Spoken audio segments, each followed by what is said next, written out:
ప్రభు ప్రభు రక్తమాసంలో పాల్గొని కూడా దేవుని వాక్యాన్ని విందాం.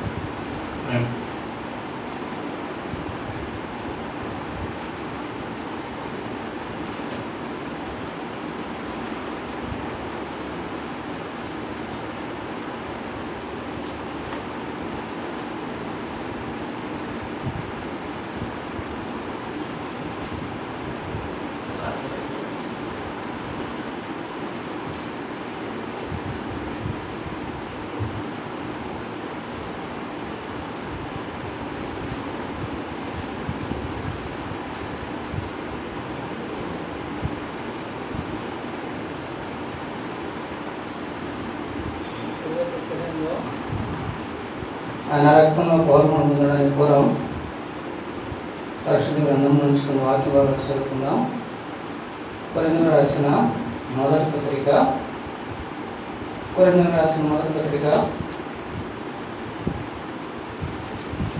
11వ అధ్యాయం.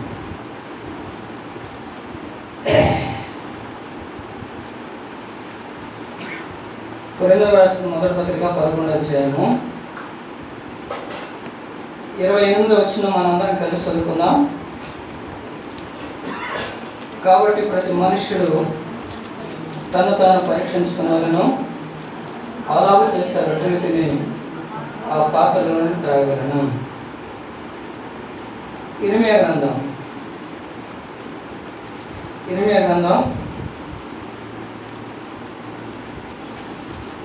32వ అధ్యాయం.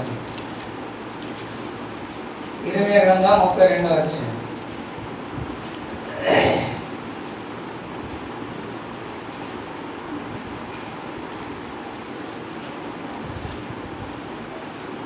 పదహారు 17 18 19 వచనాలు మనందరం కలిసి చదువుకున్నాం.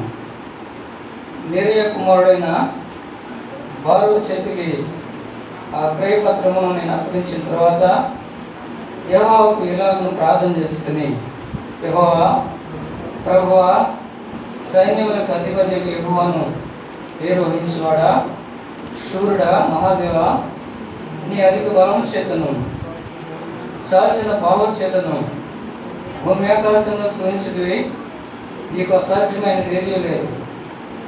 నీవు 20,000 మందికి కృప చూపుచు తండ్రుల దోషమును వారి తరువాత వారి పిల్లల ఒడిలో వేయవాడు. ఆలోచన విషయంలో నీవే గొప్పవాడవు, క్రియలు జరిగించే విషయంలో శక్తి సంపన్నుడవు. వారి ప్రవర్తన బట్టి వారి క్రియా ఫలమును బట్టి అందరికీ ప్రతిఫలమిచ్చుటకై నరపుత్రుల మార్గం అన్నిటినీ నీవు కన్నులారా చూస్తున్నావు. దేవుడి మాటలు మనకు జీవించిందాక మధ్యాహ్న కాల సమయంలో ఒక శ్రేష్టమైన సమయానికి వచ్చాం. ఈ సమయంలో కొంత సమయం దేవుని వాక్యాన్ని మనం ధ్యానం చేసుకొని ప్రభు యొక్క బలంలో పాల్గొనుకుందాం. మొదటిగా కొరింథీయులకు రాసిన మొదటి పత్రిక 11వ అధ్యాయం 28వ వచనం మనం చదువుకుంటూ వచ్చాం. అక్కడ రాయబడినటువంటి మాట, ప్రతి మనుష్యుడు తను తాను పరీక్షించుకోవాలి. ప్రతి మనుష్యుడు తను తాను పరీక్షించుకోవాలి. పరీక్షించుకున్న తర్వాత ప్రభు యొక్క బలలో పాల్గొనుకుందాలి. ఈ రెండు కార్యాలు దేవుని యొక్క సన్నిధికి వచ్చినటువంటి ఆయన ప్రజలుగా చేయబడినటువంటి అందరూ కూడా చేయాలి. చాలామంది చేస్తున్నటువంటి పని ఏంటని మనం చూస్తామంటే, మందిరానికి వస్తాం, బాగానే పాటలు పాడతాం, అలాగే ఆరాధన వర్తమానం వింటున్నాం, ఆరాధన చేస్తున్నాం, బలవర్తమానం కూడా వింటున్నాం, కానీ బలలో మాత్రం పొందడానికనే పోతున్నాం. అలాగే బలలో పొందకుండా పొమ్మని ఎవరైనా చెప్పారా? ఏ వాక్యమైనా మనకి ఏమైనా చెప్తా ఉందా? ఎందుకు పొందడం లేదు? పొందకుండా ఉండడానికి కారణాలు ఏంటి? ఏ వ్యక్తిగతంగా ఉంటాయి. కొంతమంది చెప్తారు, నేను బాప్తిసం తీసుకోలేదని అంటారు, బాప్తిసం తీసుకోలేదు అంకులు అంటారు. బాప్తిసానికి తర్వాత బలకి ఏ విధమైనటువంటి సంబంధం లేదు. స్పష్టంగా నేను మనసు మార్చుకున్నాను, మారు మనసు పొందాను, పాప క్షమాపణ పొందాను, అన్ని విడిచిపెట్టేశాను, నేను దేవుని కోసం ప్రత్యేకించుకున్నాను అనేటువంటి ఒక ఆలోచన, ఒక నిరీక్షణ ఖచ్చితంగా మన జీవితంలో, మన హృదయంలో కలిగి ఉంటే బలలో పాల్గొన పొందడానికి ఏ విధమైనటువంటి ఆటంకం లేదు. మరి బలలో పాల్గొన పొందడం లేదంటే దానికి ఆ విధమైనటువంటి ఖచ్చితత్వం ఇంకా మనలో లేదనేది అర్థం. ఆ విధంగా లేకుండా ఎంతకాలం మనం దేవుని సన్నిధికి వచ్చిపోతూ ఉంటాం. ప్రతి సమయంలో నేను ఈ మాట చెప్తానే ఉంటాను. అలా వచ్చిపోవడం వలన మనకి ఏ విధమైనటువంటి ప్రయోజనం లేదు. ఎందుకంటే దినాలు బాగలేవు, రోజులు మంచి కాదు, రేపు ఏం సంభవిస్తారో మనకు తెలియదు. అలాంటి పరిస్థితుల్లో మనం ఉన్నాం. అలాంటి పరిస్థితులు ఉన్నట్టు మనం దేవుని కొరకు తీర్మానం చేసుకొని, ఒకవేళ ఈరోజు పోయినా రేపు పోయినా మనం ఎప్పుడు పోయినా కూడా దేవునితో ఉండాలి, దేవుని దగ్గరే ఉండాలి. అది మన గురి అయి ఉండాలి, మన ఆశ అయి ఉండాలి. అలా ఉన్నప్పుడు మనం దేవుని బలలో పొందడం ఏమాత్రం కూడా ఆటంకం లేదు. కాబట్టి తీర్మానం చేసుకోండి, బలలో పొందండి. దేవుని యొక్క రాకను సరైన రీతిలో ఎదుర్కొన్నాను. ఆ విధంగా చేయడానికి దేవుడు మనందరికీ సహాయపడిగాక. తర్వాత మన ఇరవై గ్రంథంలో ఒక మాట చదువుకుంటూ వచ్చాం. ఈ మధ్యాహ్న కాల సమయంలో ఒక ప్రత్యేకమైనటువంటి వర్తమానాన్ని మనం విందాం. దేవుని ప్రేరైనటువంటి వారికి దేవుడు చెప్పేటువంటి ఒక మంచి మాటల గురించి నేను ఈ మధ్యాహ్న కాల సమయంలో ధ్యానం చేస్తాను. చూడండి, ప్రసంగి గ్రంథం 5వ అధ్యాయం. ప్రసంగి గ్రంథం 5వ అధ్యాయం మొట్టమొదటి వచనం మనం చదువుకున్నాం. నీవు దేవుని మందిరమునకు పోయినప్పుడు నీ ప్రవర్తన జాగ్రత్తగా చూసుకొని. చాలు. ఇక్కడ రాజైనటువంటి సొలొమోను, జ్ఞానైన సొలొమోను చెప్పినటువంటి ఒక మంచి మాట ఏంటని మనం చూస్తే, నీవు ముఖాముఖిత దేవుడు మనతో మాట్లాడుతున్నాడు. నీవు ఎవరన్నా చెప్పండి, ఎవరన్నా? నీవంటే ఇక్కడ చేరినటువంటి మనందరికీ చెప్పినటువంటి మాట అది. నీవు దేవుని మందిరమునకు పోయినప్పుడు, ఎక్కడికట చెప్పండి, ఎక్కడికి? దేవుని మందిరమునకు పోయినప్పుడు నీ ప్రవర్తన, చెప్పండి, నీ ప్రవర్తన జాగ్రత్తగా చూసుకున్నాను. కాబట్టి ఈ మాట ఎవరి కోసం రాయబడిందంటే దేవుని మందిరానికి వెళ్ళేవాళ్ళకి, ఇంకా లోకంలో ఎక్కడికెక్కడో వెళ్ళేవాడి కోసం కాదు. మన దేవుని మందిరానికి రానప్పుడు సినిమాలకు వెళ్ళేవాడమే, షికారులకు వెళ్ళేవాడమే, రకరకాల స్థలాలకు వెళ్ళేవాడమే. అప్పుడు ఎవరు చెప్పలే, నువ్వు జాగ్రత్తగా ఉండు, జాగ్రత్తగా చూసుకో, నువ్వు సినిమాకి వెళ్తున్నావు జాగ్రత్త అని ఎవరు చెప్పలే. లేకపోతే పలానా స్థలానికి వెళ్తున్నావు జాగ్రత్త చూసుకోమని ఎవరు చెప్పలే. కానీ ఇప్పుడు చెప్తున్నాడు, నువ్వు దేవుని మందిరానికి వెళ్ళినప్పుడు, ఎక్కడికైనా చెప్పండి, దేవుని మందిరానికి వెళ్ళినప్పుడు నీ ప్రవర్తన జాగ్రత్తగా చూసుకో. అది అవసరం, అది మనకు అవసరం. దేవుని మందిరం, దేవుడు ఎలాంటి వాడు? ఆయన పరిశుద్ధుడు, ఆయన పవిత్రుడు. ఇక్కడ మనం ఇర్మీయా గ్రంథం 32వ అధ్యాయం మనం చదువుకుంటూ వచ్చాము. యెహోవా ప్రభువా, సైన్యములకు అధిపతి యెహోవా అని పేరు వహించువాడా, శూరుడా, మహాదేవా, నీ అధిక బలం చేతను, చాచిన బాహుబలం చేతను భూమి ఆకాశమును సృష్టించుతుంది, నీకు అసాధ్యమైనది ఏది లేదు. కాబట్టి ఆయన మహాదేవుడు, ఆయన గొప్పవాడు, ఆయన శూరుడు, ఆయన పరిశుద్ధుడు. కాబట్టి ఆయన గురించి బైబిల్లో చాలా గొప్ప గొప్ప విషయాలు. కాబట్టి ఆయన దగ్గరికి వెళ్ళినప్పుడు మనల్ని మనం ఏం చేసుకోవాలని చెప్పండి, జాగ్రత్త చేసుకోవాలి. అందుకని హగ్గయి గ్రంథంలో ఇంకో మాట రాయబడింది.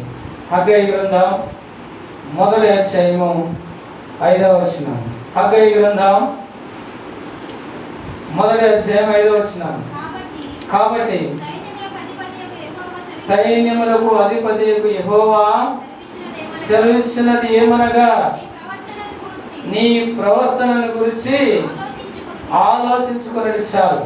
ఏం చేసుకోవాలంట?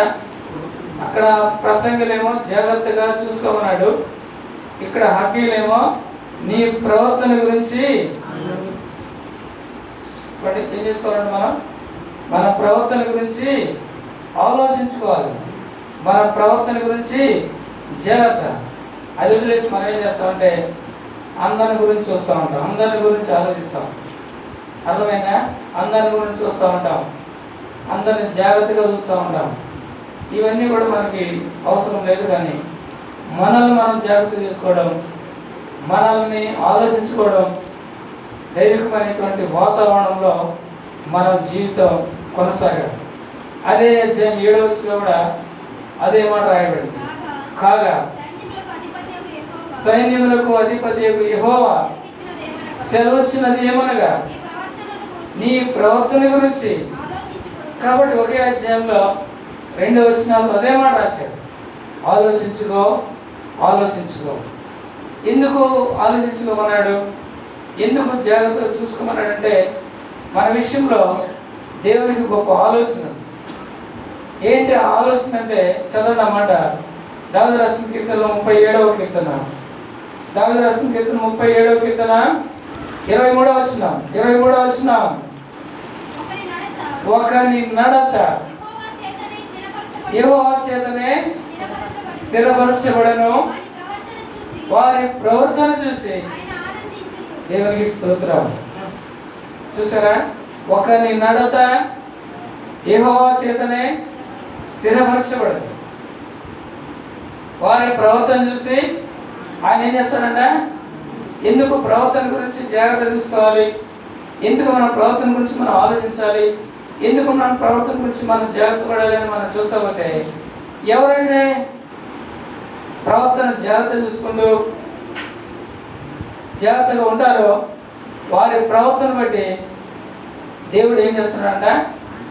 ఏం చేస్తాడు చెప్పండి? ఆనందిస్తేవాడుగా ఉన్నాడు. దేవుడు మన గురించి, మన ప్రవర్తన చూసి, మన జీవితాల గురించి ఆయన ఆనందించేవాడుగా ఉన్నాడంట. కాబట్టి ఉదయకాల సమయంలో దేవుణ్ణి మనం ఎందుకు నమ్మేమంటే, దేవుణ్ణి ఆనందపరచడానికి, దేవుణ్ణి సంతోషపరచడానికి. వాస్తవంగా చూస్తూ మనం ఒకప్పుడు దేవునికి దుఃఖం కలిగించిన వాడు, దేవుని ఏడిపించిన వాడిని, దేవుని సిలువేసినటువంటి వాడు, దేవునికి వ్యతిరేకమైనటువంటి జీవిత విధానం కలిగినటువంటి వాడు.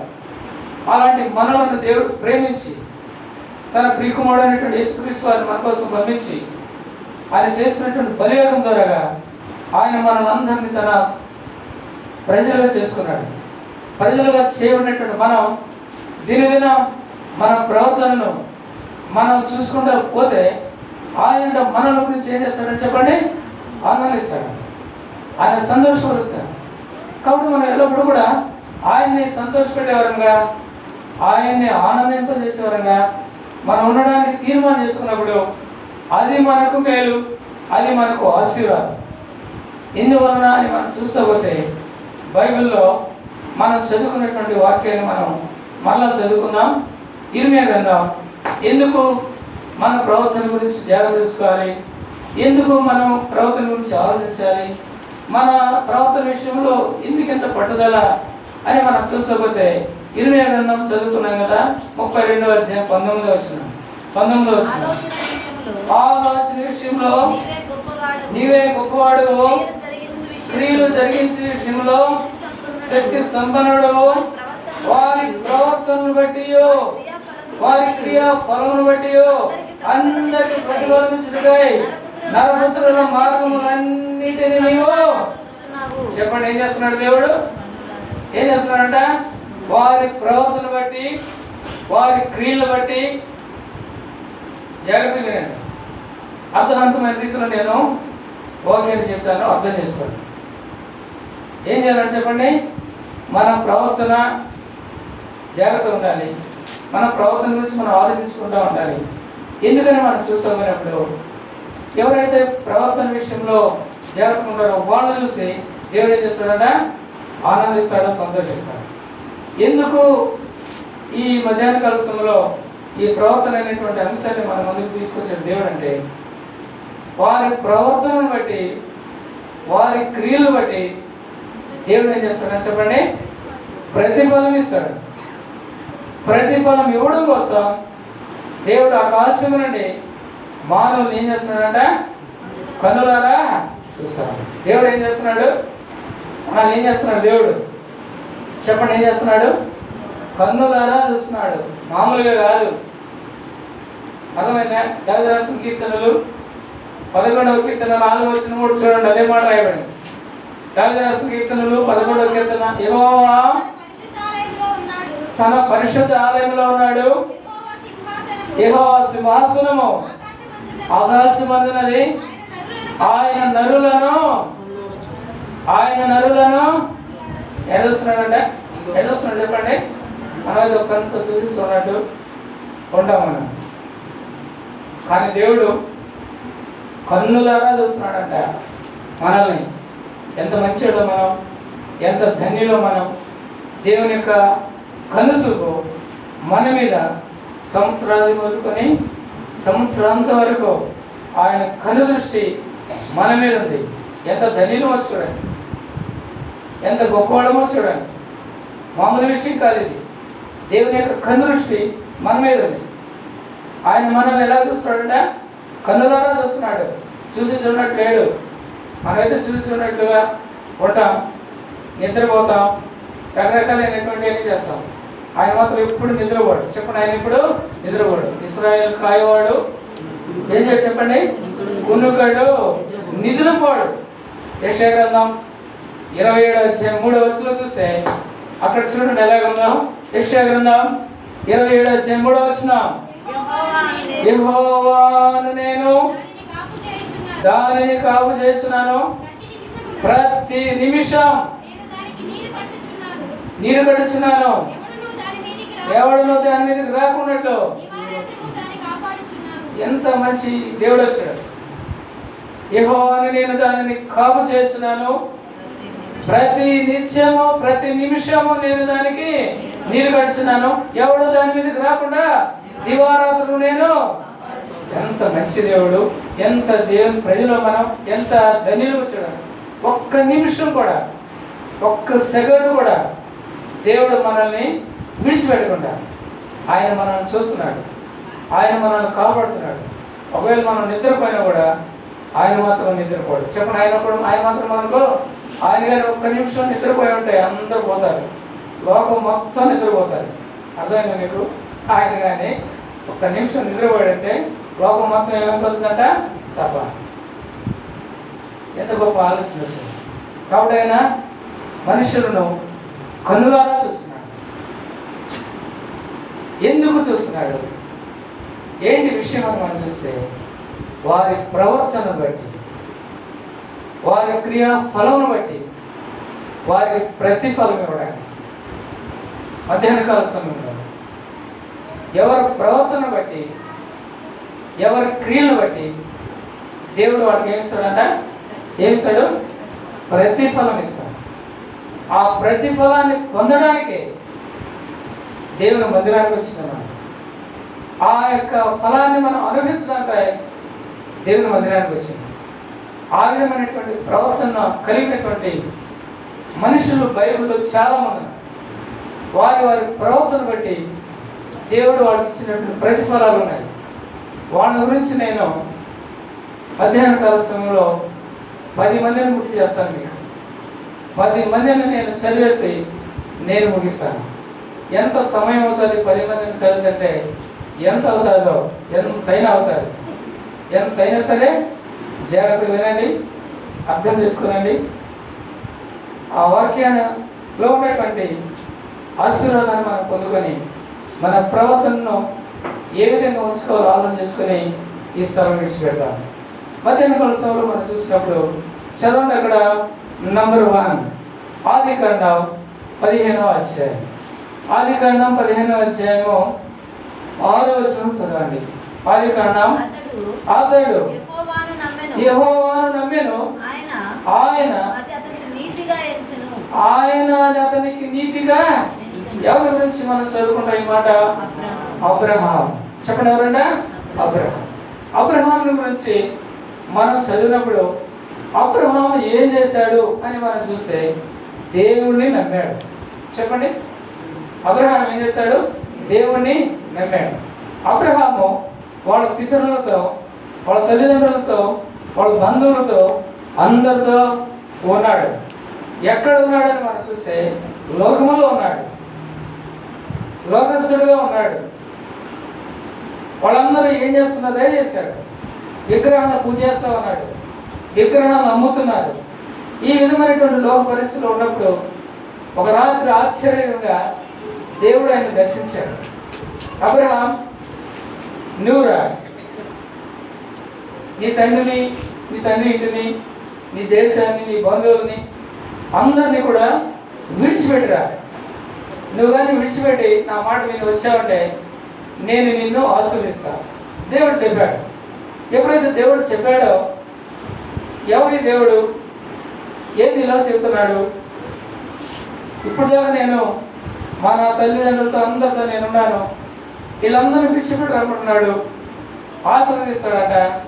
ఏంటిదని చెప్పేసి ఆయన ఏమాత్రం కూడా ఆయన ఆలోచించలేదు, సంబోధించలేదు, అనుమానించలేదు, ఎనికి తిరిగి చూడలేదు. వాళ్ళ దగ్గర పోయి వీళ్ళ దగ్గర పోయి ప్రశ్నలు అడగలేదు. వాళ్ళ దగ్గర పోయి వీళ్ళ దగ్గర పోయి నాకు రాత్రి దేవుడు కనబడ్డాడు, నాతో మాట్లాడాడు, నన్ను రమ్మన్నాడు, పావులు వద్దా నాన్న, పావులు వద్దమ్మా, పావులు వద్ద చిన్నానా, పెదనానా అని చెప్పేసి ఎవరి దగ్గరికి వెళ్ళలేదు. వెళ్ళాడా? చెప్పండి, ఎవరినైనా అడిగాడా? ఆలోచన ఎవరినైనా అడిగాడా? ఎవరిని అడగలేదు. ఏం చేశాడని మనం చూసకపోతే దేవుని నమ్మాను. చెప్పండి, ఎవరు నమ్మాడంట?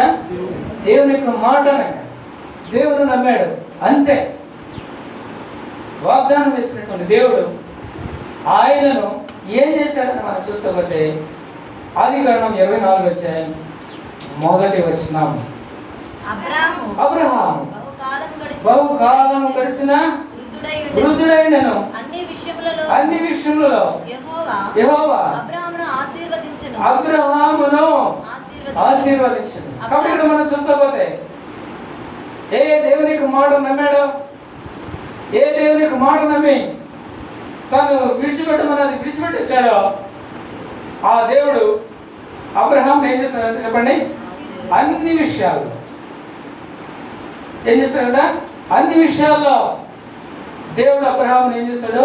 ఆశీర్వదించాడు.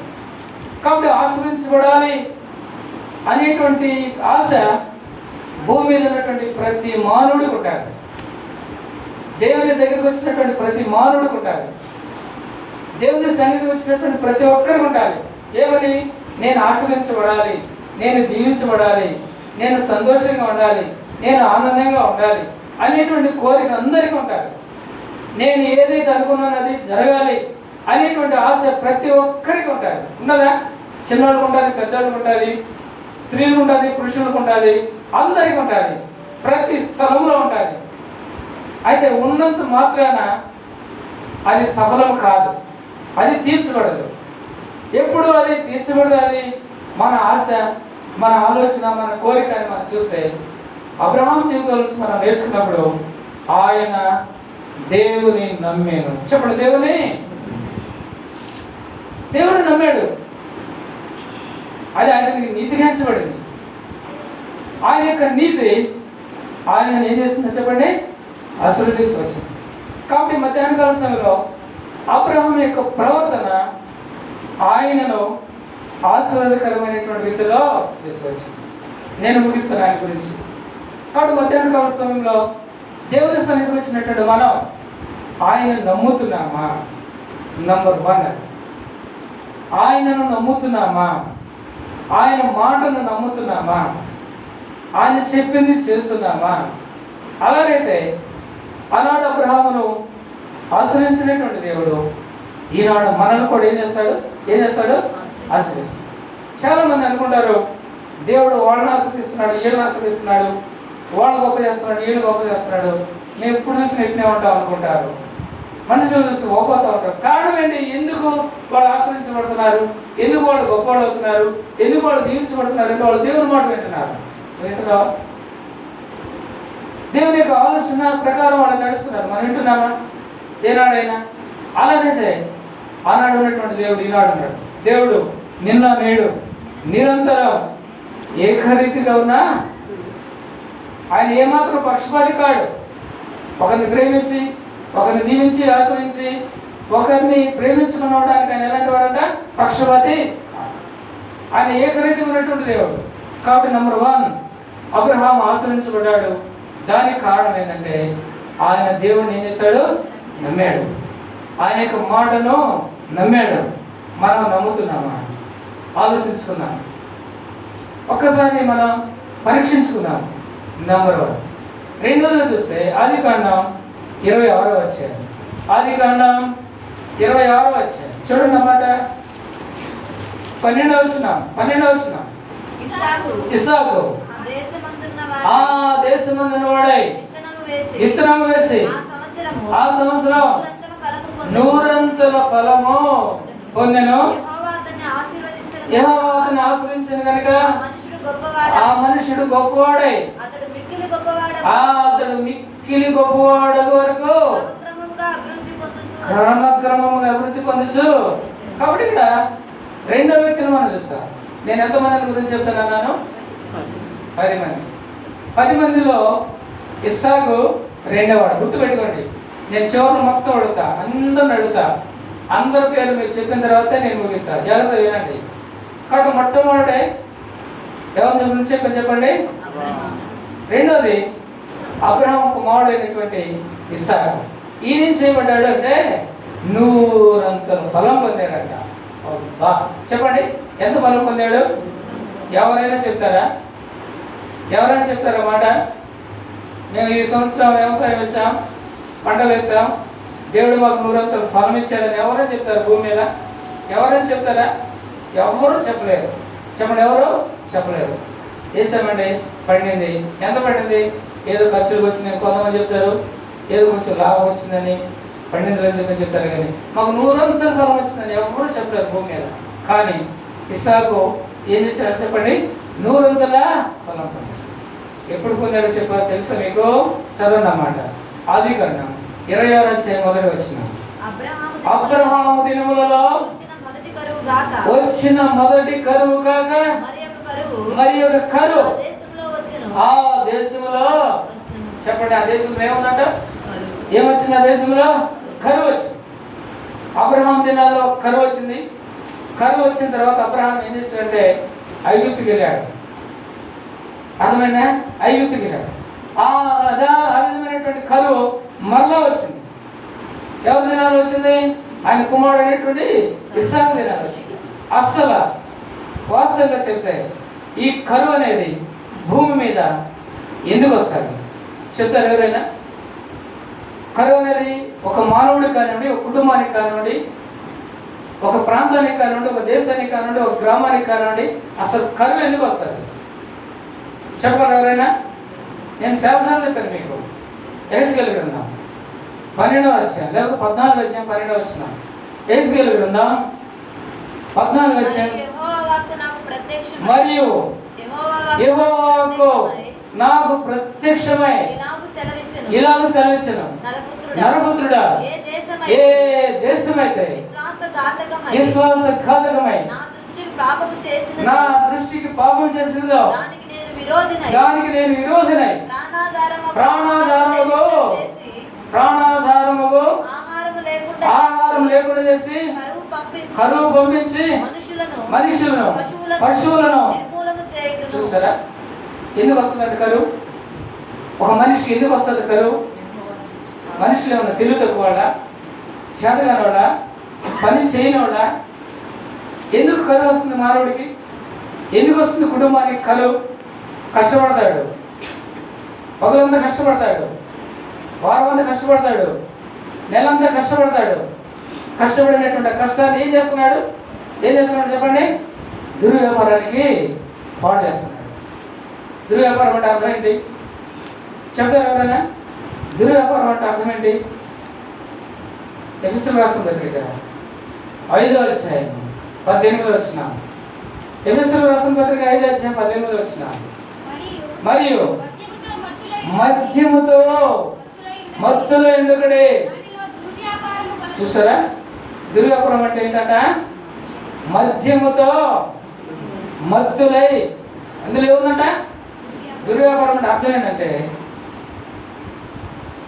అవసరమైనటువంటి దానిని ఖర్చు పెట్టకుండా అవసరం లేనటువంటి దానికి ఖర్చు పెట్టుకోవడం, మద్యంతో మత్తులై ఉండడం, అనవసరమైనటువంటి వాటికి వ్యర్థం చేయడం, దానిలో దుర్వ్యాపారం. కాబట్టి ఈ విధమైనటువంటి పరిస్థితులను బట్టి ఒక మానవుడికి ఏమొస్తుందంట? కష్టపడతాడు, శ్రమ పడతాడు, జ్ఞానం కలిగి ఉంటాడు, తెలివి కలిగి ఉంటాడు, అన్ని కలిగి ఉంటాడు, కానీ అనవసరమైనటువంటి వాటికి ఖర్చు పెడుతున్నాడు. అందుకనే తినడానికి తిండి లేకుండా, కట్టుకోవడానికి బట్ట లేకుండా, భార్యకి కానివ్వండి, పిల్లలకు కానివ్వండి, ఏ విధమైనటువంటి ఆశీర్వాదం లేకుండా, సంతృప్తి లేకుండా, సంతోషం లేకుండా ఆ కుటుంబం అల్లాడిపోతాం. ఈ దినాలు ఎందుకు కుటుంబాలకు కరుణ అంటే వాడు పొద్దున వృక్ష తగ్గుతాడు, సాయంత్రానికి మొత్తం తాగేస్తాడు. ఇంటికి వెళ్ళేసరికి పిల్లలు ఒక ఏడుపు, భార్య పుట్టుకోరు, నెలంతా కష్టపడతారు, నాశనం చేస్తారు. ఈ రకాలైనటువంటి పరిస్థితులు కరువు రావడానికి మానవులకి సంభవిస్తాం. కాబట్టి కరువు రావడానికి కారణం ఏంటని మనం చూస్తే, ఏ దేశం అయితే విశ్వాసఘాతకమై దేవుని దృష్టికి పాపం చేస్తుందో ఆ దేశానికి నేను కరువు పంపించి. కాబట్టి ఏంటంటే కరువు. గెరాల్లో ఉన్నటువంటి మానవులు మంచోళ్ళు కాదు. ఎందుకు మంచోళ్ళు కాదంటే ఈ ఆదికాండం 20వ అధ్యాయం మీరు మొత్తం చదువుతా పోతే వాళ్ళందరూ కూడా అబ్రహాము కాలంలో అబ్రహాము సమృద్ధిగా పంటలు పండడానికి, సమృద్ధిగా మనుషులు నీళ్లు తాగడానికి, ఆనందంగా, సంతోషంగా, ఆరోగ్యంగా ఉండడం దానికోసం కావాల్సినటువంటి బావులు త్రవ్వించాడు. చెప్పండి, ఏం చేశాడట? బావులు త్రవ్వించాడు. ఈ గెరాలో ఉన్నటువంటి ప్రజలందరూ కూడా ఏం చేశారంటే ఆ బావులన్నీ పూర్తి చేశారు. చెప్పండి, ఆ బావులను ఏం చేశారు? పూర్తి చేశారు. ఎందుకు పూర్తి చేశారు అని మనం చూసుకోకపోతే, పుట్టినటువంటి ప్రతి మానవుడు, ఆ నీళ్ళు తాగుతున్నటువంటి ప్రతి మానవుడు ఏం చేస్తున్నాడంటే ఇది అబ్రాహం బాయ్. చెప్పండి, ఎవరు బాయ్? చెప్పండి, ఎవరు బాయ్ అంట? అబ్రాహం బాయ్. ఎవరితో వారి బాయ్? ఈ బాయ్ ఎవరితో వేరు? అబ్రాహం వాడు. అబ్రాహం కూడా పూసే. చెప్పండి, ఏమంటారంట? పూసే అంటే అబ్రాహం పేరు ఎత్తడానికి లేదు అక్కడ. అంటే ఈ లోకంలో మనం చూస్తూ పోతాం. ప్రస్తుతం మనం జీవిస్తున్నటువంటి జీవిత కాలంలో కూడా ఎక్కడ చూసినా వాడు ఏం చేస్తాడంటే, ఇప్పుడు ఉన్నటువంటి ప్రభుత్వం ఏదో నాకు పని చేసింది, రాబోయే ప్రభుత్వం ఏం చేస్తుందంటే ఈ పనులన్నీ కూడా మాటలు చేస్తాం. కట్టడం కడుతుంది, వచ్చే ప్రభుత్వం వేస్తుంటే ఆ కట్టడాన్ని పాడే చేస్తాం. ఎందుకు కడుతుంది? ఆయన పేరు ఉంది అక్కడ. ఏముందని చెప్పండి? ఆ కట్టడం మీద ఎవరి పేరు ఉందంట? ఆయన పేరు ఉంది. కాబట్టి ఆయన పేరు ఉండడానికి లేదంట, ఆ పేరు ఉండాలి. చెప్పండి, ఎవరి పేరు ఉండాలంట? నా పేరు ఉంది. అయితే నాశనం. ఇప్పుడు ఒంగోలులో చూస్తాం అనుకోండి, కొంతమంది డివైడర్లు కడతారు. ఎన్నిసార్లు డివైడర్లు కొట్టడం, మార్చేయడం, ఎన్ని రకాలైనటువంటి పరిస్థితులు మనం చూసుకోవచ్చు. ఎందుకు అవన్నీ? ఒక ఒంగోలు కాదు, ఏ పట్టణంలో చూసినా, ఏ ప్రాంతంలో చూసినా కూడా అన్ని కూడా పాడు చేయడం, మళ్ళీ కట్టడం. ఎందుకు? అంతకుముందు ఉన్నటువంటి వాళ్ళు చేసినటువంటి పనులు, వాళ్ళ పేర్లు, వాళ్ళ జ్ఞాపకాలు, గుర్తులు కూడా ఉండకూడదు. ఆనాడు ఆలోచన విధానం ఈనాడు ఈ క్షణం వరకు భూమి మీద మనం చూస్తూనే ఉన్నాం. అందుకనే దేశంలో ఎక్కడ చూసినా కూడా కరువు, ఎక్కడ చూసినా కహాలు, ఎక్కడ చూసినా నెమ్మది లేని పరిస్థితులు, అసమాధాన పరిస్థితులు, రకరకాలైనటువంటి పరిస్థితులన్నీ మనం లోకంలో, కుటుంబంలో, వ్యక్తుల్లో, ప్రాంతాల్లో, ప్రదేశాల్లో అన్నిటిలో చూస్తూనే ఉన్నాం. కారణం ఏంటంటే పాపం. చెప్పండి, ఏంటంటే పాపం. కరువు రావడానికి మనుషులు కారణం కాదు, మనుషులు చేస్తున్నటువంటి పాపాలు, మనుషులు చేస్తున్నటువంటి దోషాలు. కాబట్టి 18 కలశంలో ఇస్సాకు గెరార్ దేశంలో ఉన్నప్పుడు ఆ కరువు వచ్చింది. కరువు వస్తే ఇస్సాకు ఏం చేస్తా వచ్చాడు? చదవండి అన్నమాట. 26వ అధ్యాయం మొదటి నుంచి చదువుకుందాం. ఆదికాండం 26వ అధ్యాయం మొదటి నుంచి. అబ్రహాము దినములలో వచ్చిన మొదటి కరువు కాగా మరి ఒక కరువు ఆ దేశంలో వచ్చాను. అప్పుడు ఇస్సాకు గెరారులో ఉన్న ఫిలిష్తీయుల రాజైన అబీమెలెకు వద్దకు వెళ్ళెను. అక్కడ యెహోవా అతనికి ప్రత్యక్షమై, నీవు ఐగుప్తులోనికి వెళ్ళగా నేను నీతో చెప్పు దేశంలో నివసించుము, నీ దేశమందు పరవశులైనము నీకు తోడయండి నిన్ను ఆశ్రయిస్తాను. చాలు. ఇస్సాకు నూరంతల ఫలం పొందడానికి ఆయనలో ఉన్నటువంటి కారణాన్ని మనం చూసుకోకపోతే ఆవిడ కరువు ఉంది. ఆ కరువు కాలంలో ఇస్సాకు ఏం చేశాడంటే ఫిలిస్తీన్ల రాజు దగ్గరికి వెళ్ళాడు. చెప్పండి, ఎక్కడికి వెళ్ళాడంట? వెళ్ళాడు. అక్కడ కరువు ఉంది కాబట్టి ఫిలిస్తీన్ దేశానికి. ఆ రోజుల్లో లోకంలో ఎక్కడ కరువు వచ్చినా కూడా ఆ కరువు వచ్చిన వాళ్ళందరూ కూడా ఐగుప్తుకి వెళ్ళడమో లేకపోతే ఫిలిస్తీన్ దేశానికి వెళ్ళడమో చేసేవాడు. అలాగే ఇస్సాకు కూడా వెళ్ళాడు. ఇస్సాకు కూడా వెళ్తే దేవుడు చెప్పాడు, నీవు ఫిలిస్తీన్ దేశానికి వెళ్ళొద్దు. ఎందుకు వెళ్ళొద్దు అంటే నేను నీకు తోడయంట. చెప్పండి, నేను నీకు. ఇక్కడ ఉన్నటువంటి ఇస్సాకు ఉన్నటువంటి ప్రాంతమే గెరారు, ఫిలిస్తీన్లు. అక్కడ నుంచి ఆయన ఐగుప్తుకి వెళ్ళి ఏదో బ్రతుకుదాం అనుకున్నాడు. కానీ దేవుడు ఆయనతో మాట్లాడాడు. ఎందుకు మాట్లాడంటే నీవు ఐగుప్తుకి వెళ్ళొద్దు. చెప్పండి, నీవు ఐగుప్తుకి వెళ్ళొద్దు. ఎందుకు వెళ్ళొద్దు అని చెప్పాడు? చెప్పండి, ఇస్సాకును ఐగుప్తుకి ఎందుకు వెళ్ళొద్దు అన్నాడు? కారణం ఏంటని మనం చూసుకోకపోతే మొట్టమొదట ఐగుప్తుకి ఎవరు వెళ్ళారు? చెప్పరే, ఎవరు వెళ్ళారు? కరువు వస్తే ఎవరు వెళ్ళారు? అబ్రహాం వెళ్ళాడు. అప్పుడే మర్చిపోదు అట్లా. అబ్రహాం వెళ్ళాడు. అబ్రహాం వెళ్ళినాడు. ఎలాగా ఏం చేశాడు చెప్పండి? అక్కడి నుంచి ఒక బొమ్మను తీసుకొచ్చాడు. చెప్పండి, ఏం చేశాడు? ఒక బొమ్మని తీసుకొచ్చాడు. ఎవరు తీసుకొచ్చాడు? ఆయన అసలు నోరేతలు మీరు తినలేదా? ఎవరు తీసుకొచ్చాడు? హాగరు తీసుకొచ్చాడు. చెప్పండి, ఎవరు తీసుకొచ్చాడంట? హాగరు తీసుకొచ్చాడు. హాగరు తీసుకురావడం వలన కుటుంబంలో నెమ్మది లేదు. అర్థమైందా? కుటుంబంలో నెమ్మది లేదు. ఆలోచన కాదు. ఈ క్షణం వరకు హాగరు యొక్క పరిస్థితిని మనం చూసుకోకపోతే ఆ కుటుంబంలో హాగరు వలన వచ్చినటువంటి సంతానం గురించి మనం ఒకసారి ఆలోచన చేస్తే దేవుడు చెప్పాడు, నీ సంతానం కూడా నేను దీవిస్తానన్నాడు. దీవించబడ్డారు. ప్రపంచం అంతా వాళ్ళు ఉన్నారు బాగా. కానీ వాళ్ళు ఎలా ఉన్నారు? నెమ్మది ఉన్నారా? శాంతిగా ఉన్నారా? సంతోషంగా ఉన్నారా అంటే లేదు. ప్రపంచంలో ఎక్కడైనా మీరు చూడండి, ఎక్కడ అలా జరిగినా, ఎక్కడ గొడవ జరిగినా, ఎక్కడ మనుషులు చనిపోయారు అని మనం చూసినా కూడా దానికి కారణం ఎవరంటే ఎవరన్నా చెప్పండి? ఎవరు? హాగరులో చూసినటువంటి. అందుకని దేవుడు అన్నాడు ప్రణాళిక, అయ్యా మీ నాన్న లేడు, ఒక ఆమె తీసుకొచ్చాడు.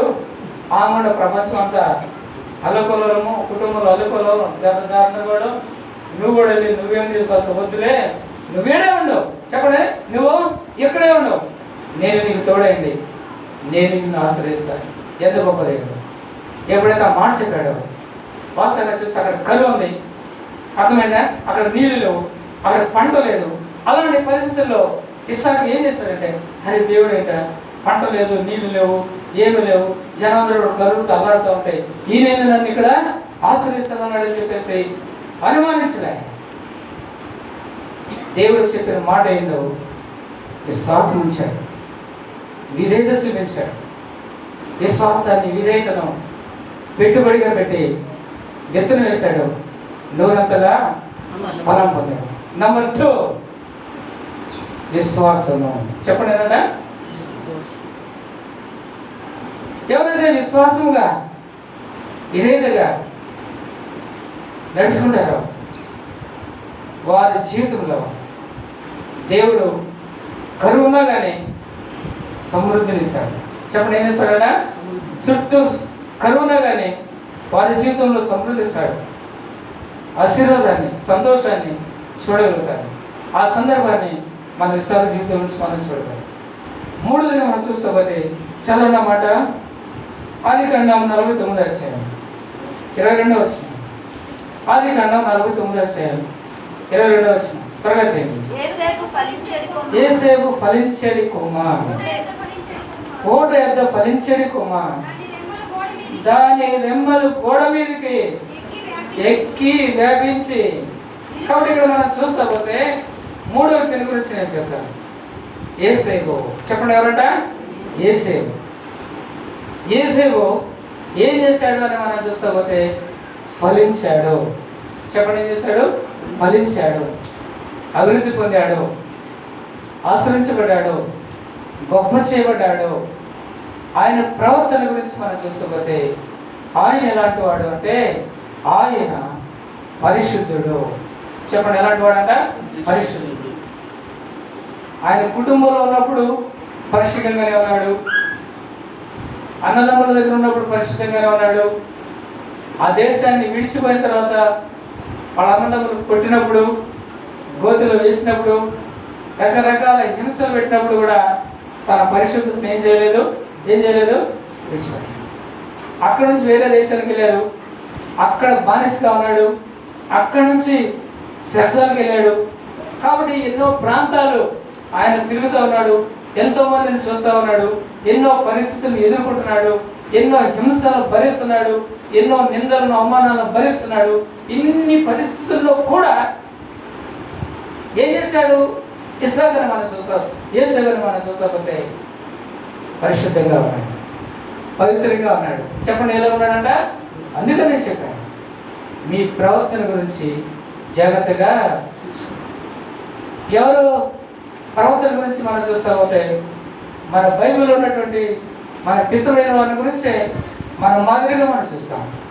అబ్రహాము దేవుడిని నమ్మాడు, ఇస్సాకు దేవుని మాట విశ్వాసం ఇచ్చాడు, యేసేపు పవిత్రతను కాపాడుకుంటూ వచ్చాడు.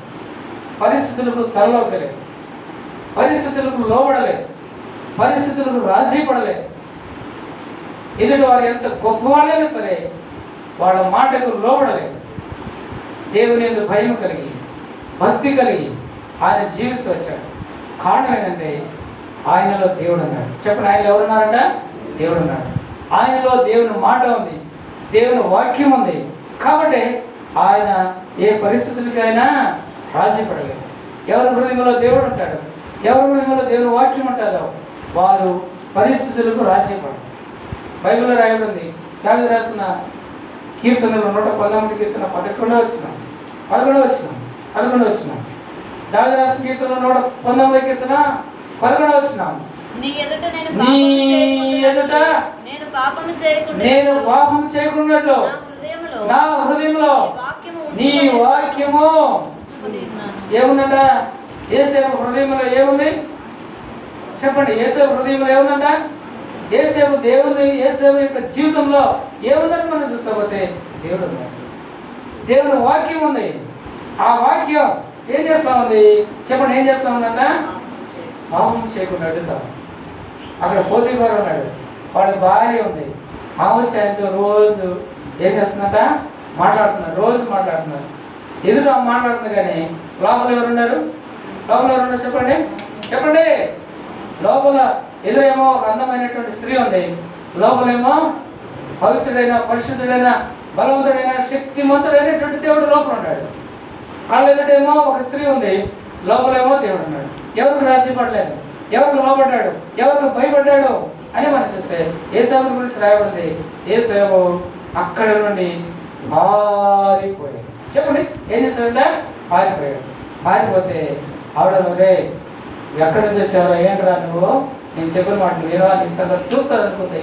మొత్తం మీద అడిగింది, పగబెట్టి వాళ్ళ ఆయనకు వచ్చిన తర్వాత ఏదో రకరకాల మాట చెప్పింది. వాళ్ళ ఆయన అందుకంటే అమాయకుడు ఏం చేశాడంటే వాళ్ళ ఆవిడ చెప్పిన మాట వినే అంతకుముందేమో నీకుండా నా ఇల్లు ఆశ్రయించబడుతుంది, నా ఇల్లు దీవించబడుతుంది, నీ వచ్చిన దగ్గర నుంచి నాకు చాలా సంతోషంగా ఉంది, ఈ కుటుంబంలో ఏం చెప్పండి, నేను అధికారిని, ఈ అధికారం తప్పగా నా ఇంట్లో ఉన్నట్టు మొత్తం నీ సమస్తం నువ్వే నా ఇంటిగా చెప్పేసి మొత్తం యేసేపు మీద నమ్మకం పెట్టి యేసేపు వదిలేస్తున్నాడు.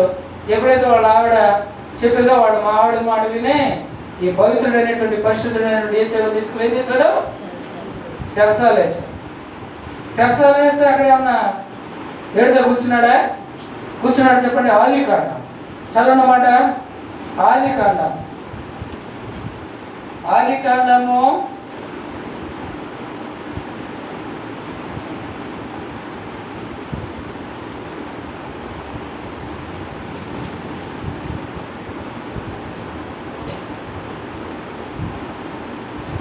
10వ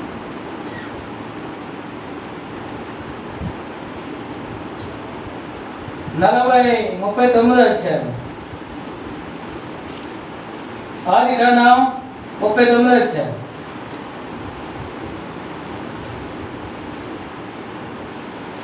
19 వచనం.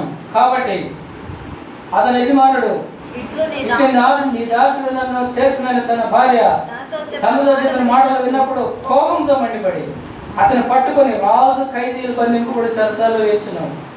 అది అక్కడ సరసాలు ఉండింది. అయితే యెహోవా యేసేపునకు తోడైంది, అతని కనికరపడి అతని మీద సరసాలుగా ఇత్తటికి కటాక్షం కలిగినట్లు చేసెను. సరసాల అధిపతి ఆ సరసాలో ఉన్న ఖైదీలందరినీ యేసేపు చేతికి అప్పగించును.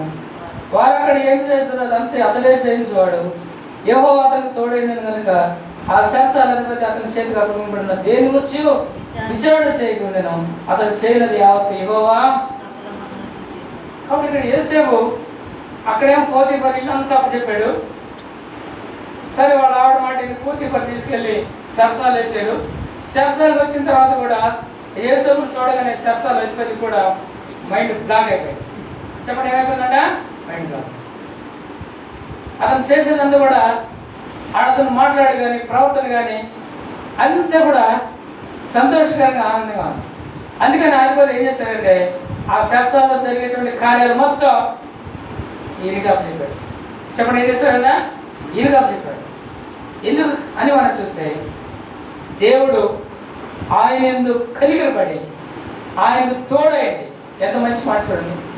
ఒక వ్యక్తి విషయంలో దేవుని యొక్క కనికరం, దేవుని యొక్క తోడ్పాటు అని మనం చూస్తాం. కారణం ఏంటి అని మనం చూస్తే వ్యక్తిగతమైనటువంటి ప్రవర్తన, వ్యక్తిగతమైనటువంటి జీవిత విధానం, వ్యక్తిగతమైనటువంటి క్రియాస్థలం అక్కడ దేవుడు చూస్తూ ఉన్నాడు. ఈయన ఎలాంటి వాడు? ఈయన తల్లిదండ్రులు ఉన్నారా, అన్నదమ్ములు ఉన్నారా, బంధువులు ఉన్నారా, ఈయన చదువుకున్నాడా, గొప్పవాడా, ఏంటి విషయాలని దేవుడు చూడడు. తన క్రియ, తన యొక్క ప్రవర్తన దేవుడు కనిపెడుతున్నాడు. ఎప్పుడైతే చూశాడో ఆ సరసాల అధిపతికి అతని ఎందుకు కటాక్షం కలిగినట్టు చేశాడు, అతను హెచ్చరించాడు. ఈ విధంగా చేసిన తర్వాత యేసేపు జీవితాన్ని మనం చూస్తే వాస్తవంగా యేసేపు ఎన్ని సంవత్సరాలు బతికాడు చెప్పగలరు ఎవరైనా? యేసేపు ఎన్ని సంవత్సరాలు బతికాడు చెప్పగలరు ఎవరైనా? నేను చెప్తాను జాగ్రత్తగా, టైం మనకి ఇలాగ దాడిపోతుంది. 110 సంవత్సరాలు బతికాడు. యేసేపు ఎన్ని సంవత్సరాలు బతికాడట? తర్వాత చదువుకోండి మీరు. ఆదికాండం 50 అధ్యాయం చివరిలో రాయబడుతుంది. 110 సంవత్సరాలు బతికాడు. 110 సంవత్సరాల్లో ఆయన వాళ్ళ కుటుంబంతో కలిసి 17 సంవత్సరాలు ఉన్నాడు. ఆ తర్వాత కుటుంబం నుంచి బయటకు వచ్చిన తర్వాత ఆయన ఐగుప్తులో ఒంటరిగా 13 సంవత్సరాలు ఉన్నాడు. 17, 13 ఎన్ని అంటారు? చెప్పండి, ఎన్ని అంటారు? 30 సంవత్సరాలు. ఈ 110లో 30 పోతే 110లో 30 పోతే తీసుకోండి, ఫోన్ తీసుకొని క్యాల్కులేటర్ తీసి పెట్టి ఎన్నంట 80. ఎన్ని సంవత్సరాలు అంట? 80 సంవత్సరాలు ఎక్కడ ఉన్నాడు యేసేపు? చెప్పండి అక్క, ఎక్కడున్నాడు 80 సంవత్సరాలు యేసేపు? చెప్పండి, ఎవరైనా చెప్తారా? ఐగుప్తు సింహాసనం. చెప్పండి, ఐగుప్తు సింహాసనం, గోతిలో. అర్థమైందా? బానిసగా చెరసాలలో ఎన్నో విధాలైనటువంటి ప్రవర్తన, జీవిత విధానాలు కలిగినటువంటి వ్యక్తిని ఒకేసారి దేశం యొక్క సింహాసనం మీద తీసుకెళ్ళాడు. ఆ దేశంలో ఉన్నటువంటి మనుషులు ఎవరు కూడా యేసేపు తెలియకుండా చేయకూడదంట, చేయి కూడా తెలుసుకోకూడదంట. అంత గొప్ప ఆశీర్వాదాన్ని యేసేపు దేవుడు అనుగ్రహిస్తూ వచ్చాడు. దీనికి కారణం ఏంటని మనం చూస్తే యేసేపు యొక్క ప్రవర్తన, యేసేపు యొక్క పవిత్రత, యేసేపు యొక్క పరిశుద్ధత, యేసేపు యొక్క నమ్మకమైనటువంటి జీవిత విధానం. నంబర్ 3, 4 వ్యక్తులు మనం గురించి చూస్తాం. అపోస్తుల కార్యములు 13వ అధ్యాయం తరగతి. అపోస్తుల కార్యములు 13వ అధ్యాయం 22వ వచనం. అపోస్తుల కార్యములు 13వ అధ్యాయం 22వ వచనం. తర్వాత అతనిని తొలగించి దావీదును వారికి రాజుగా ఏర్పరచెను. మరియు ఆయన నేను యెషయి కుమారుడైన దావీదును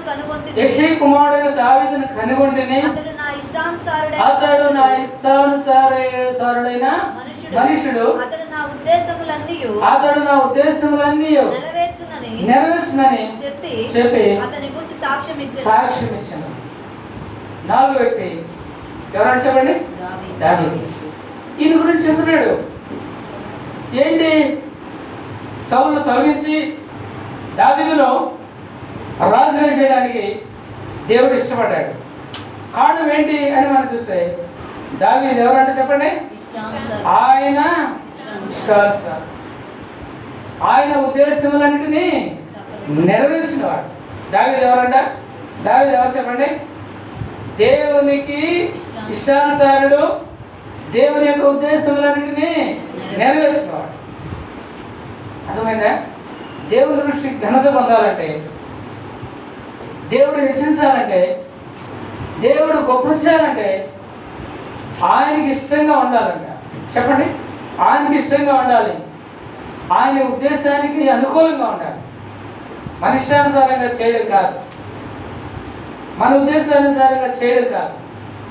మన ఇష్టానుసారంగా చేస్తే మనం నష్టపోతాం, మనం ఇబ్బంది పాలవుతాం, అసమాధానాన్ని కొని తెచ్చుకుంటాం.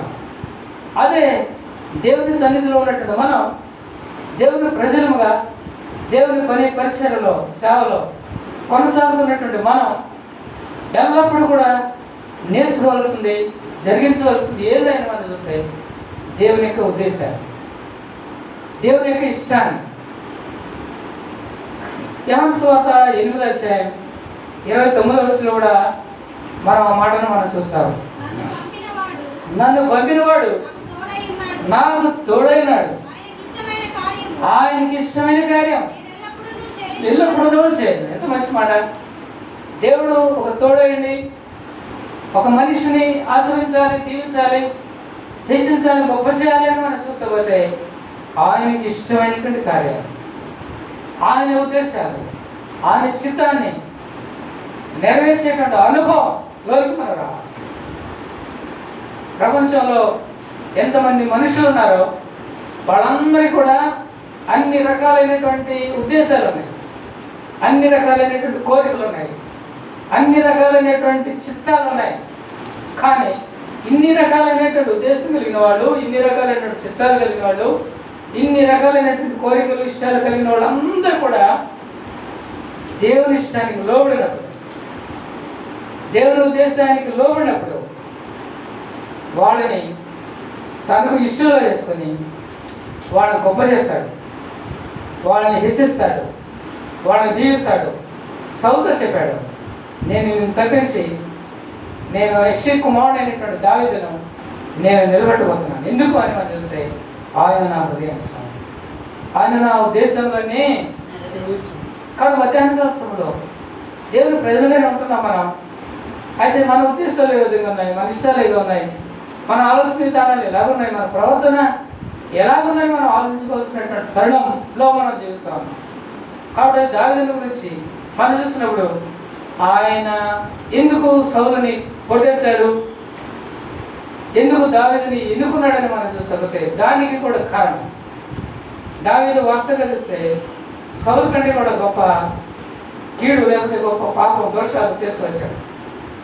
వీళ్ళిద్దరు కూడా దేవుని చేత ఎన్నుకొనబడిన వాళ్ళే, దేవుని చేత ఏర్పరచబడిన వాళ్ళే, వీళ్ళిద్దరు కూడా దేవుని చేత అభిషేకం పొందిన వాళ్ళే, యెరూషలేములో 40 సంవత్సరాల పరిపాలన చేసినటువంటి వాళ్ళే. అయితే ఎందుకు సౌలుని కొట్టేశాడు అంటే దానికి ఒక కారణం ఉంది. ఏంటి ఆ కారణం అని మనం చూస్తే చదవండి, 2వ సమూయేలు గ్రంథం 7వ అధ్యాయం 15వ వచనం. 2వ సమూయేలు గ్రంథం 7వ అధ్యాయం 15వ వచనం. నిన్ను స్థాపించుటకై నేను కొట్టివేసిన సౌలునకు నా కృప దూరమైనట్టు. కాబట్టి ఈ విధంగా దావీదు పక్షాన ఆ గొప్ప కార్యాన్ని చేయడానికి కారణం ఏంటంటే ఒక దావీదే కాదు, లోకంలో ఉన్నటువంటి ప్రతి మానవుడి విషయంలో దేవుని యొక్క కార్యాన్ని నెరవేర్చడానికి కారణం ఏంటని మనం చూస్తే దేవుని యొక్క కృప. చెప్పండి, దేవుని యొక్క. యెషయా గ్రంథంలో కూడా 58వ అధ్యాయం కూడా దాంట్లో కూడా ఉంది, శాశ్వత కృపతో నేను ప్రేమించాను. శాశ్వతమైనటువంటి కృప దేవుడు దావీదు పక్షాన చూపిస్తూ వచ్చాడు. ఆ కృపను బట్టే దావీదు తాను ఇష్టానుసారంగా హృదయానుసారంగా ఉద్దేశాలను నెరవేరుస్తూ వచ్చాడు. దాన్ని బట్టి దావీదు పొరపాటు చేసినప్పుడు కూడా పశ్చాత్తాపడ పొరపాటు నుంచి బయటకు వచ్చి దేవుని చేత హెచ్చించబడుతూ వచ్చాడు, దీవించబడుతూ వచ్చాడు. మానవులు పొరపాటు చేయడం అవన్నీ కూడా నైజం, మానవుని యొక్క నైజం. అయితే అలాగనే పొరపాటు చేయడం అనేది కాదు, కానీ చేసినటువంటి పొరపాటును బట్టి రిపీటెన్స్ అంటే పశ్చాత్తాపడి మరలా దాని నుంచి బయటికి రా. చెప్పండి, దాని నుంచి బయటికి రా. ఉద్యోగులు ఎన్నిసార్లు పొరపాటు చేస్తున్నా కూడా దేవుడు కృపగలవాడు, శాశ్వతమైన కృపతో నన్ను ప్రేమిస్తున్నాడు, శాశ్వతమైన కృప దేవుడు నా మీద ఉంచుతున్నాడు అని చెప్పేసి ఉద్యోగులు అలాగే చేస్తామంటే ఏదో ఒక రోజున మునుగుతాం. చెప్పండి, ఏ రోజున ఏంటని చెప్పండి, ఏదో ఒక రోజున మునుగుతాం. అలా మునుగు ముందే దేవుని యొక్క కృపను మనం అర్థం చేసుకుని ఆ బదులోంచి మనం బయటికి రావడం మనకి ఎంతైనా ఆశీర్వాదం. కాబట్టి 4వ వ్యక్తి ఎవరంటే దావీదు. 5వ వ్యక్తిని గురించి మనం చదివితే అరసదాన్ని దానియేలు గ్రంథం 9వ అధ్యాయం. దానియేలు గ్రంథం 9వ అధ్యాయం 20, 21, 22, 23 వచనాల వరకు మనం చదవబోతే అక్కడ రాయబడింది.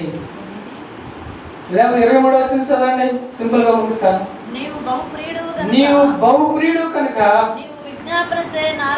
నీవు విజ్ఞాపన చేయనారంభించినప్పుడు నీ సంగతిని నీకు చెప్పుటకు వెళ్ళవలనని. కాబట్టి ఇక్కడ మనం చూస్తే దానియేలు గురించి రాయబడింది, నీవు బహుప్రియుడు. చెప్పండి, నీవెవరంట? బహుప్రియుడు. దావీదంట దేవుని దృష్టికి ఎలాంటి వాడు చెప్పండి, నీవు బహుప్రియుడు. ఎంత మంచి మాట! ప్రియుడు, బహుప్రియుడు. చెప్పండి, ఏంటంట? ప్రియుడు వేరు, బహుప్రియుడు వేరు. అందుకనే రాశాడు. ఆయన బహుగా దేవుడు ఆయన ప్రేమించాడు. ఎందుకు ప్రేమించాడు? ఆయన ప్రేమించడానికి కారణం ఏంటి అని మనం చూసకపోతే దానియేలు జీవితంలో, దానియేలు గ్రంథంలో మనం చూడతాం. పరిస్థితులు ఎన్ని ప్రతికూల పరిస్థితులైనా సరే ఆ ప్రతికూల పరిస్థితులకు దానియేలు తల దించలేదు, రాజీ పడలేదు. చెప్పండి కదా, రాజీ పడలేదు. 30 దినాల వరకు రాజు తప్ప పాల్గొన్నటువంటి సమస్యలు ఎవరికి చెప్పకూడదని ఒక శాసనాన్ని తీసుకొచ్చి ఆ శాసనం నుంచి రాజు యొక్క ముద్రతో ముద్రించి ఆ రాజ్యం అంతా కూడా ప్రకటన చేస్తే ఈ దానియేలు అసలు దాని చెవులు కూడా పెట్టుకోవాలి. చెప్పండి, చెవులు కూడా పెట్టుకోవాలి. ఏం చేస్తూ వచ్చాడు దానియేలు? ఏం చేస్తూ వచ్చాడు? యెరూషలేము వైపు తన కిటికీలు తెలిసి ముమ్మారు దేవునికి ఏం చేశాడంట? ప్రార్థన చేశాడు. దేవునికి ప్రార్థన చేశాడు. కాబట్టి ఇక్కడ దానియేలు బహుప్రియుడు. తన ప్రార్థన, తన యొక్క జీవిత విధానం, తన ప్రవర్తన ఏం చేయబడుతూ వచ్చిందని మనం చూస్తే సింహాలు బోన్లో నుంచి. చెప్పడం కదా, సింహాలు కూడా తనను ఏమి చేయాలి. కాబట్టి మధ్యాహ్న కాల సమయంలో 5గురు ఎవరు వాళ్ళు? అబ్రహాం, ఇస్సాకు, యోసేపు, దావీదు, దానియేలు. వీళ్ళిద్దరు కూడా దేవుని సన్నిధిలో వాళ్ళ ప్రవర్తన ఫలాన్ని, అబ్రహాం ఏమో దేవుని మాట విన్నాడు, ఇస్సాకేమో దేవుని మాట విశ్వాసం ఉంచాడు, యోసేపు తన హృదయంలో దేవుడు ఉంచుకొని పవిత్రంగా పరిశుద్ధంగా జీవిస్తూ వచ్చాడు, దావీదేమో ఇష్టానుసారంగా ఆయన ఉద్దేశాలన్నీ నెరవేరుస్తూ వచ్చాడు, దానియేలేమో ప్రార్థన. చెప్పండి ఏంటంటే 5గురిలో 5 జీవిత విధానాలు, వాళ్ళ ప్రవర్తన, వాళ్ళ క్రియ వాళ్ళని దీవించింది, ఆశ్రయించింది, కరువులో గొప్ప చేసింది, నిలబెట్టింది, ఎంతో ఉన్నతమైనటువంటి స్థితిలోనికి వాళ్ళని తీసుకెళ్తూ వచ్చింది. ఇంకా 5 గురించి నేను చెప్తాను, వాళ్ళ పేర్లు చదివేసి నేను ముగిస్తాను. నంబర్ 1, బైబిల్లో మనందరూ తెలిసినటువంటి వాళ్ళే. వీళ్ళందరి గురించి నేను చెప్పి నేను ముగిస్తాను. యెహోషువ గ్రంథంలో ఆకాన్ అనేటువంటి ఒక ఆయన ఉన్నాడు. వీళ్ళందరూ ఎవరైనా మనం చూస్తే ఈ 10 మంది కూడా దేవుని ప్రజలే. నేను బయట వాళ్ళ గురించి నేను చెప్పడం లేదు, లోకంలో ఉన్నటువంటి వాళ్ళ గురించి నేను చెప్పడం లేదు.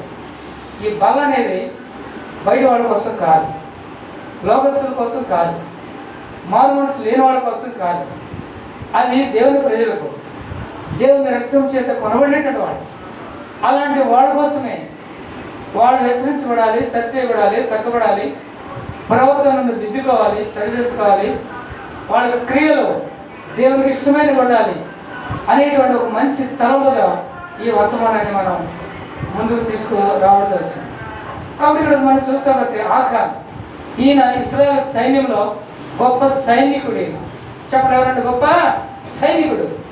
అయితే ఈయన ఏం చేయబడ్డాడని మనం చూస్తే ఆకూరు లోయలో ఆయన కుటుంబం హతం చేయబడ్డాడు. అర్థమవుతుందా? ఆయన కుటుంబం నిర్దాక్షిణంగా వాళ్ళు చంపవేయబడ్డారు రాళ్ళ చేత.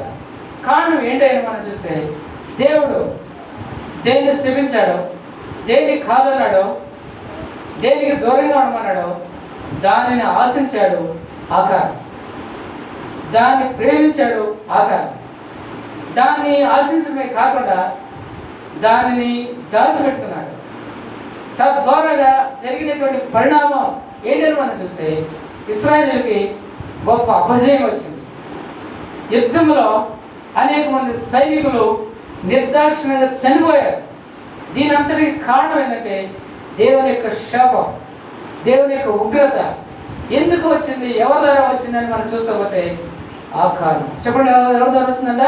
ఆకారం.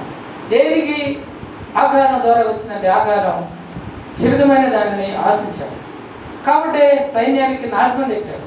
ఈ మధ్యాహ్న కాల సమయంలో మనం ఎవరైనా సరే కుటుంబంలో ఒక 5గురు ఉంటే 4 బాగా కష్టపడేవాళ్ళు, మంచివాళ్ళు, బాగా శ్రమపడి సంపాదించేవాళ్ళు ఉన్నట్టుగైతే ఒక వ్యక్తి కానీ దానిని పాడు చేసి నాశనం చేసేవాళ్ళు ఉంటే ఆ కుటుంబం ఎన్నటికి కూడా విజయాన్ని పొందలేదు, ఆచరించబడలేదు, దీవించబడలేదు. అలాగే సంఘం తీసుకోండి, కుటుంబం తీసుకోండి, సమాజం తీసుకోండి, ప్రపంచంలో ఏ పరిస్థితులైనా చూసుకోండి. ఒక సంఘంలో 100 మంది పరిశుద్ధులుండి ఒక్కరు పాపాత్ములు ఉంటే ఆ సంఘం ఎన్నటికీ కూడా ఆత్మీయంగా ఎదగలేదు. చెప్పండి, ఆత్మీయంగా. కారణం ఏంటంటే దేవుని వాక్యం చెప్తాం. కొన్ని వేల మంది సైన్యం ఉన్నారు, ఒక్కడే పాపం చేసింది. ఎవడో చెప్పండి. దాని వలన ఆ ఒక్కడి వలన సైన్యం మొత్తానికి వచ్చిందట అపజయం వచ్చింది. కాబట్టి ఆకాను తన కుటుంబం అంతటితో ఆకూరులలో రాళ్లతో పట్టబడి చంపబడారు. మనకు హెచ్చరిక.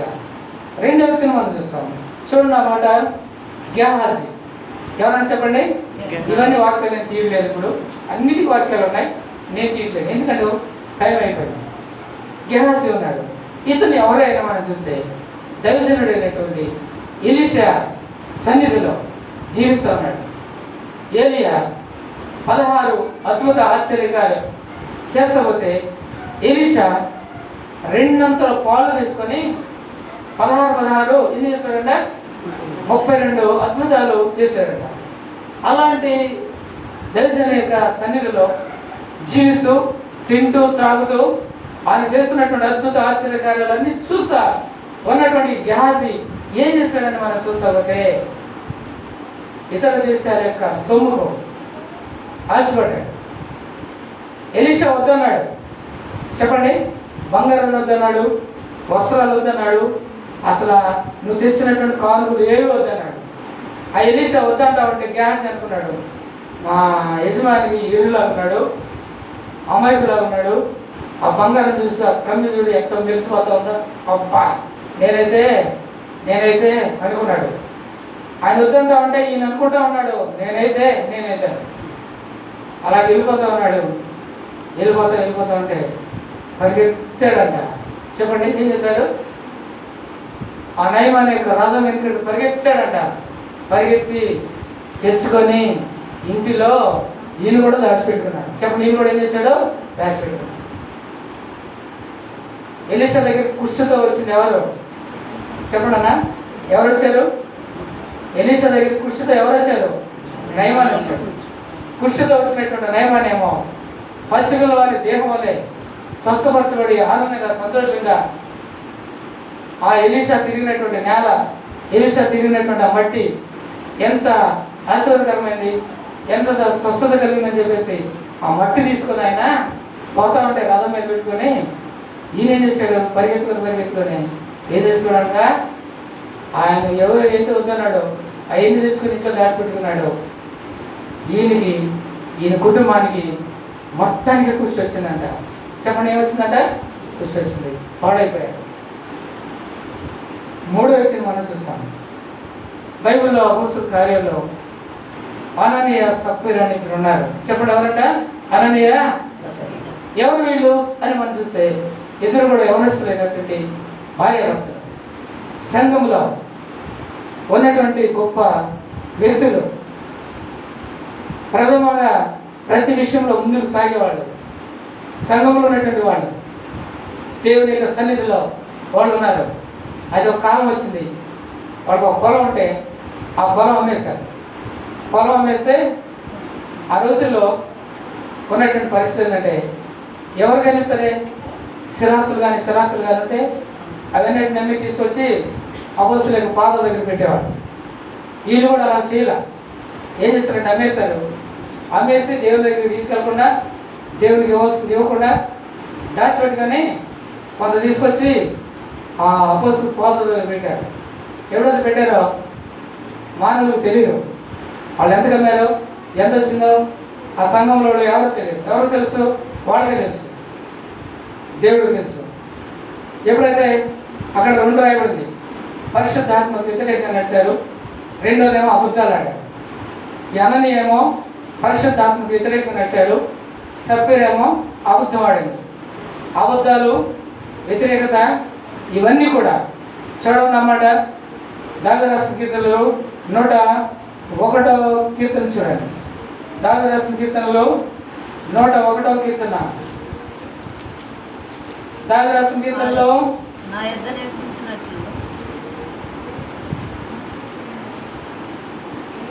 101వ కీర్తన చదవమ్మా, ఆలోచించదు. నా యొద్ద నివసించినట్టు దేశంలో నమ్మకస్తులైన వారిని నేను కనుగొనుచున్నాను.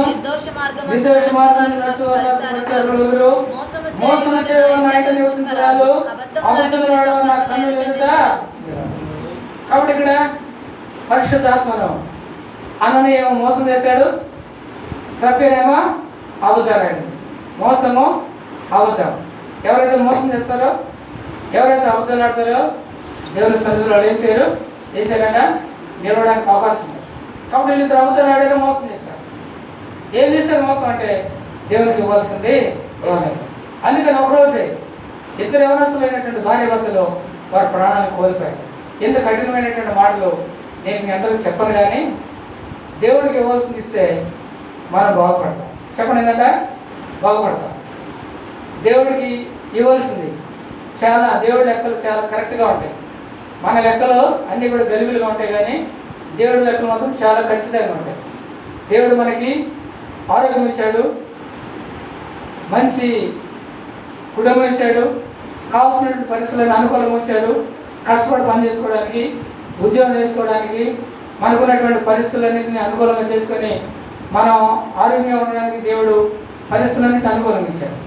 అయితే ఆయన మనకి ఇచ్చినటువంటి దానిని మనం ఏం చేయాలి చెప్పండి? ఆయన మనం ఏది పొందుకున్నా కూడా ఆయన ఇచ్చిందా లేకపోతే మందా? చెప్పండి. ద్వితీయోపదేశకాండంలో ఉంది, నా సామర్థ్యం కొలది నేను సంపాదించాను, నేను కట్టాను, నేను ఏర్పాటు చేశాను అని ఎవడు కూడా అనుకోవాడు. చెప్పండి, ఎవరు కూడా అనుకోవాడు. మనం ఈరోజు ఈ స్థితిలో ఉన్నామంటే, ఈ పరిస్థితుల్లో మనం ఉన్నామంటే కేవలం దేవుని యొక్క కృప. చెప్పండి, దేవుని యొక్క ఆశీర్వాదం, దేవుని యొక్క పరిస్థితి, దేవుని యొక్క కృప లేకపోతే మనం ఇక్కడ ఉండలేం, ఈ పరిస్థితుల్లో ఉండలేం. అలాంటప్పుడు దేవుడు మనకి ఇచ్చిన దాన్ని దేవుడికి ఇవ్వడం వలన ఏమైనా నష్టం మనకి? చెప్పండి, మన నష్టం. చాలా మంది నష్టాన్ని ఎంచుకొని దేవుడికి ఇవ్వాల్సింది ఎవరు? చెప్పండి, దేవుడికి ఇవ్వాల్సిందే ఎవరు? అలాంటి వాళ్ళు ఎప్పటికీ కూడా దేవుని ద్వారా ఆశీర్వాదాన్ని పొందలేరు. ఈ మాటలు మీకు కఠినంగా ఉండొచ్చు, ఇబ్బందికరంగా ఉండొచ్చు, అయినప్పటికీ కూడా దేవుని ప్రేమ కూడా చెప్తున్నాను. మన పరిస్థితులు ఏమైనా సరే మనకు అప్పులు ఉంటాయి, బాధలు ఉంటాయి, ఇబ్బందులు ఉంటాయి, కావాల్సినటువంటి అడ్జస్ట్మెంట్లు చాలా ఉంటాయి. వాటన్నిటికీ దేవుడు సొమ్ము తీసుకెళ్ళి దేవుడికి ఇవ్వాల్సిన తీసుకెళ్ళి వాటిని పెట్టే ఎప్పటికి కూడా మనం ఆశ్రమించబడలేము, ఎప్పటికి కూడా నెమ్మది పొందలేము. కాబట్టి నా ప్రియమైన సహోదర సహోదరులారా, మీరు గుర్తుపెట్టుకోండి, ఈరోజు జరుగుతుంది మనకి దేవుడు ఇచ్చినటువంటి ప్రతిదాన్ని కూడా రూపాయలు లెక్క కట్టి దేవుడికి ఇవ్వండి. అలా ఇవ్వలేకపోతే దేవుడిని మోసపుచ్చిన వారు అవుతారు, దేవుని సన్నిధిలో అబద్ధికులు అవుతారు. అబద్ధికులు మోసం చేయవారు దేవుని సన్నిధిలో ఎప్పటికీ నిలవలేదు. కాబట్టి మధ్యాహ్నకాల సమయంలో అన్నయ్య సభ్యురాలు ఏమైపోయారట, పాడైపోయారు. ఎంతమంది చెప్పారు మీరు చెప్పండి? ఎంతమంది చెప్పారు? 4 వ్యక్తిని చూస్తాము. యోధ చెప్పండి, ఎవరంట? యోధ. ఇతను కూడా ఎవరంటే ప్రభువైనటువంటి యేసుక్రీస్తు వారి యొక్క శిష్యుడు అండి. చెప్పండి, ఎవరంట? శిష్యుడు. ఈయన ఏం చేశాడు అని మనం చూస్తే, ఆయన దేవుని సన్నిధిలో ఉన్నాడు, దేవునితో ఉంటున్నాడు, దేవునితో తిరుగుతున్నాడు, దేవుడు తిన్నది తింటున్నాడు, తాగింది తాగుతున్నాడు, దేవుడు చేసినటువంటి అద్భుత ఆశ్చర్యకరాలన్నీ చూస్తున్నాడు. కానీ ఏ నాడు కూడా దేవుని కానీ దేవుని మాటను కానీ హృదయంలోనికి పోనించుకోవాలి. చెప్పండి, ఏం చేయలేదు? హృదయంలోనికి పోనించుకోవాలి. ఎవరున్నాడు ఆ హృదయంలో? ఎవరున్నారండి హృదయంలో?